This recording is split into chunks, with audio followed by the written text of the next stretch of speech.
My name is Miranda Martinez, and I am an associate professor in the Department of Comparative Studies and the acting director of the Latino Studies program in the College of Arts and Sciences. I'm an urban sociologist, and I study issues of inequality, community-based politics, and gentrification. In the past, I've written about the impact of gentrification on community gardeners on the Lower East Side of New York. More recently, I'm looking at issues of what I call financial citizenship or market-based violence. For most of history, access to financial services and credit was almost impossible to obtain for people in Black and Latino communities, which of course forced them to rely on informal sources of credit in order to buy homes or start businesses. And this, of course, led to extensive predation. These communities have access to the credit and the services, but on extraordinarily disadvantageous or abusive terms. I've pursued a few different strands of this research.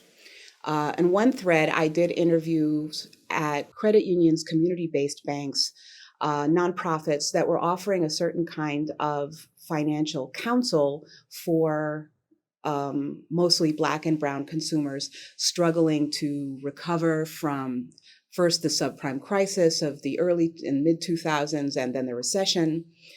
So I'm thinking about financial coaching as a community-based project that thinks about these issues of financial justice and financial citizenship.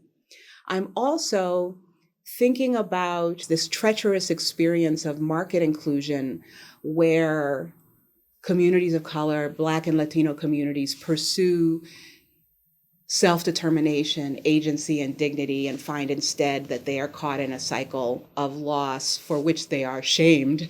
I'm focusing on these questions now by looking at developments in the cooperative movement in Puerto Rico, especially since the hurricane in 2017. So part of the reason that Hurricane Maria in 2017 was so destructive was that Puerto Rico has been embroiled in a nearly 2 decades long financial crisis. After Maria, there was a complete collapse in the financial infrastructure. Things like cash machines and so forth experienced widespread outages, which of course magnified people's misery as they struggled to recover. A notable exception was that in communities, especially in the small mountain communities that were hit, the island's cooperativas, their credit unions, remained open. They opened the next day.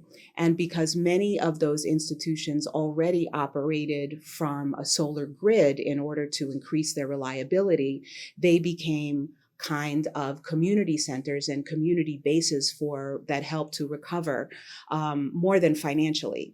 They became community kitchens. They became charging stations. They became places for distributions of supplies.